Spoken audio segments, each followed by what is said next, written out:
this, I don't know. I kind of read that as her mom had this little bit of distance from her because that was weird. I don't know if she expected the not aging thing to happen, but I feel like there was a disconnect because it was weird once you saw her. Yeah, no, I think 100%. I think that the palace helped provide for her, but they probably didn't explain to her in depth, especially because she lived so far away. So they were just like, yeah, we'll allow you to have visits, but we're not gonna provide counseling around those visits on why this is gonna be so fucking traumatic for both of you. For everybody that you see. Yeah. And, she spins a little further, and then she starts thinking about her daughter. She did have a fucking baby! She did have a daughter. You are 100% right. And then it gets, a parent dying is sad. A child dying is indescribable. Yeah, no, it's not good. And it surprised me, even though I kind of knew this. We had talked about the daughter before, but I hadn't fully leaned into, what I remembered from the books. And her daughter has died as well of old age. That's how long she's fucking been there. She's been there hundreds of years. Yeah. And so it's not only that, it's her and Jed's daughter. Ouch. Right? Super ouch. And then knowing that the dad's a piece of shit that doesn't really care about you at all. You had a daughter together. There's... Ouch. Oh. There's a lot, and we start to understand a little bit more of why Verna is such a severe woman sometimes. Yeah. It's well earned, and I honestly feel for her. But the thing about her daughter is, she wasn't raised by Verna and Jed at the palace. She was adopted out, and didn't know that Verna was her mom at all, even though Verna would, come to see her and give her the creator's blessing like she just gave the Gravedigger, but it's just... Oh, yeah. I can't. Super emotional. Yeah. I kind of love it. I kind of hate it, but I can understand a little bit from her daughter's point of view what that would have been like. Whereas coming from Verna, I have no idea, but it has to be just soul crushing. Well, I mean, I think for Letus, is that how I think it was Letus, yeah. She didn't know she was adopted. So she didn't have to go through the pain. Idea. She had a happy life with happy parents, and I don't know if that's good or bad to not know the facts, because her mom had to deal with that pain, and knowing she didn't even know her, she didn't even recognize her at the end. Yeah, and that would have been hard for Verna, I feel like, having your own child not recognize you. I may have talked a little bit about it before, but I'm an adopted person, and so there's a bunch of feels when shit like this happens, and so this one caught me off guard today as I'm driving home from work, and I'm listening to this, and I'm like, that is just so fucking sad. I'm doing my best to, laugh about it now, but you guys, this is, with all the death and the rape, not that rape is not a big deal, but, you get numbed to a lot of the really bad shit in this book, and then he throws something like this at you, and you're like, of all the terrible stuff we've read about, this is probably the saddest thing so far.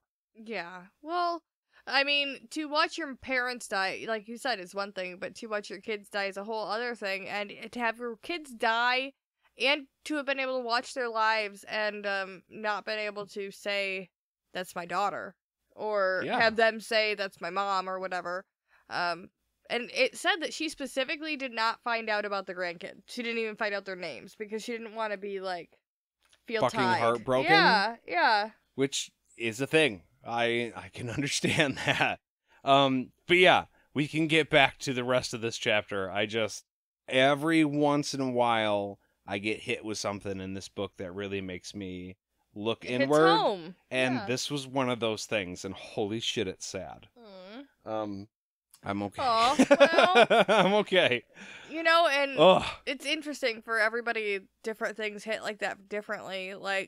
I guess I'm aware of your adopted past and stuff, but I don't, obviously I wasn't. So sometimes when I read about the adopted stuff, it hits me not as hard, I'm sure, 100%. But I'll feel it for you, but then sometimes it doesn't, it just breezes past me because it's not my experience. But then you have stuff with moms or dads or kids, and that stuff normally knocks me out anyways, just because Because of the dynamic there, right? Yeah, I'm a mom. I have family issues myself, but it's interesting to me to see people like when I don't even think about it, like the things that hit other people. Yeah, it's kind of amazing. So I will turn this whole super sad conversation around by saying, if you want to listen to me start to cry on a Harry Potter podcast, where adoption gets brought up, yeah. we have all the things Harry Potter, which is soon to be called the Wandcast, that you can listen to anywhere you listen to podcasts. Look at divert, and run away, avoid. Zigzag. This What's is it all called? super Serpentine. mentally healthy for me right now. Oh. Hey, look, beer. Anyways, so all of that happened 50 years ago. So this is not recently. Her daughter died 50 years ago. Yeah, it's been 50 years since that, and 50 years since she saw her mom the last time. So at least 150 years. So we know that 30 years passed after her daughter died before she went on her journey. So she was still looking like snatched 30 years after her daughter's death. Yeah. Which is crazy. Yeah. And then she went to go see Richard and everything started to sag. Which means for most of her daughter's life, her mother looked younger than her and had no idea that that could have even been a possibility because she looked so young. Yeah, I mean, she made a comment about how her brown hair used to be curly and beautiful like Verna's because her hair was great. Like, and she's dying on the inside like saying, I know. Woo! Yeah, it's crazy. Ugh.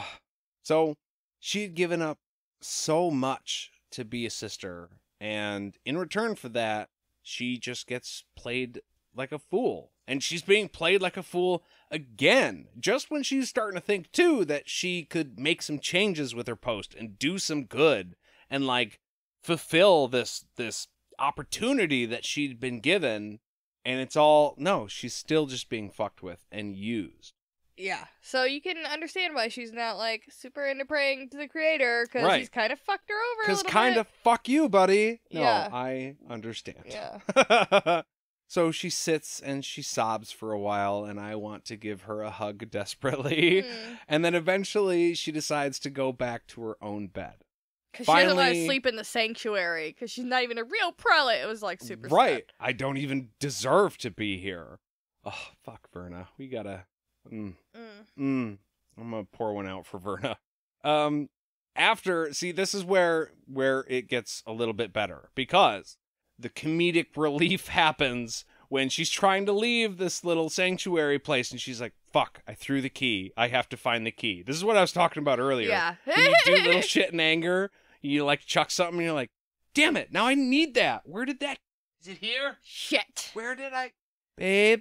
Did you see my ring? And she probably didn't light any candles or anything. It's also funny, like, yeah, it's like when you're mad at your phone and you chuck it because you're mad at it, and then you break busted it. Busted-ass screen. Yeah. Like, shit, that was dumb.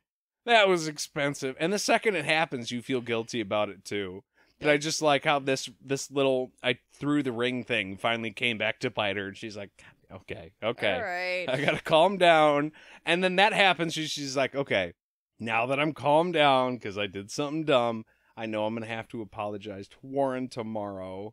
So we'll take care of that. But that's it for the day. And she goes to leave her office then, right? Goes from the sanctuary to the office. And as she's leaving, she notices that her special shield had been shredded. Not fucked with a little bit. Yeah. Not kind of broken and kind of put back together. No, somebody ripped the shield apart. Now, we also know that there is no new reports on her desk, so somebody had obviously been snooping around. Dun, dun, dun. Done. Actually, done. That's the end of the chapter. So. Just saying, I wouldn't want to, but Phoebe was the last one in there, right? Yeah. Or was that... Maybe that was a different night, a couple nights ago. But we know Phoebe has a history of coming back when she's supposed to go to bed. Exactly. Thank you. It's like she's the one that you tried to get to leave, and she's like, no, I'll stay. Why? What are you doing? Yeah. All of these things point to her. So Phoebe's on my shit list. Just saying. Yeah, no, I don't disagree. If you don't disagree, we would love to hear your opinions You're good. about this chapter. You can get a hold of us at podcastatt@gmail.com. So good. You can call us or text us and leave us a voicemail at 616-259-0025. Probably the best.